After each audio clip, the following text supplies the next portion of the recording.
Hi, I've received some base questions about Max, and so I wanted to go over a few of those just in a little video. So I'm going to just create a box to start with. Now you want to pay attention here. We have length, width, and height segments. So this is a nice, easy way to add, let me change this. Easy way to add edge loops to start with. Now you definitely don't want to go crazy. I mean, you can add a ton of these, but if you don't need an edge loop, you don't want it. We want to start as simply as possible, and then we can add details. So I'm going to just remove that. So let's say you've already created this. And then I'm going to right mouse click, convert to editable poly. Okay, here in our modifier list, you have a lot of tools. Also in 2018, we have this polygon modeling edit section. So this is a nice kind of place to look to start. If we go to edit, you'll see we have what's called Swift Loop.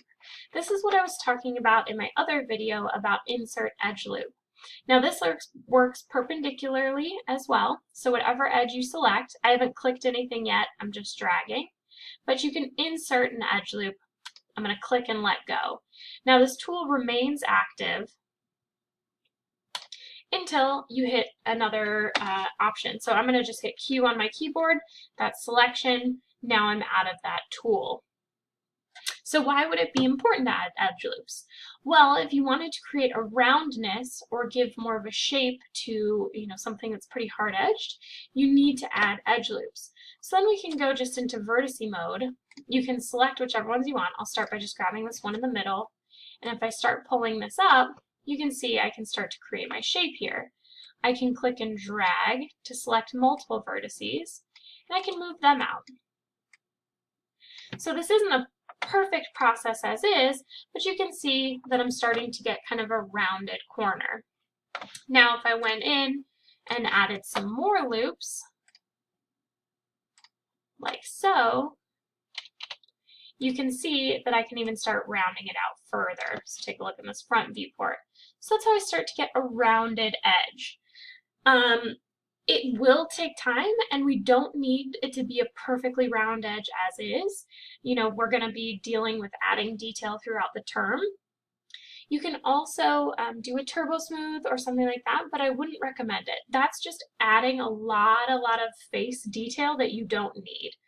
The higher the poly count, the lower something is, like the lower time, let me rephrase that, the longer loading time you're going to have if this were to be an in-game object. We don't want to be playing a game and then have it pause or loading just because our object is so high poly.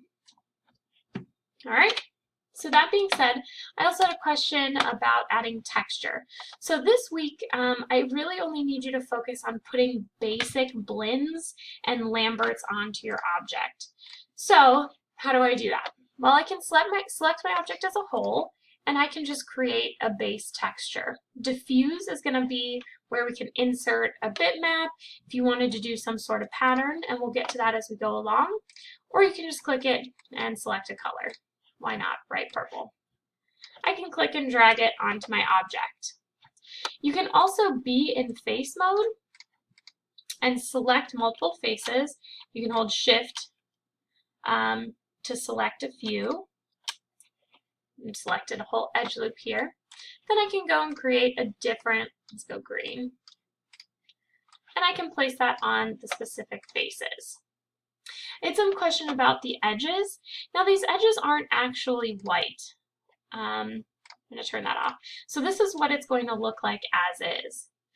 If you wanted to kind of add some texture to your edges, we would need to insert some edge loops around them so you could kind of fill those in with a color. Or, as you'll see when we get into Photoshop and creating our own textures, that's how you can kind of paint them to fake where the edges are. But you only want to put texture on faces or your object as a whole. Okay? So I hope this helps, and I will talk to you tomorrow.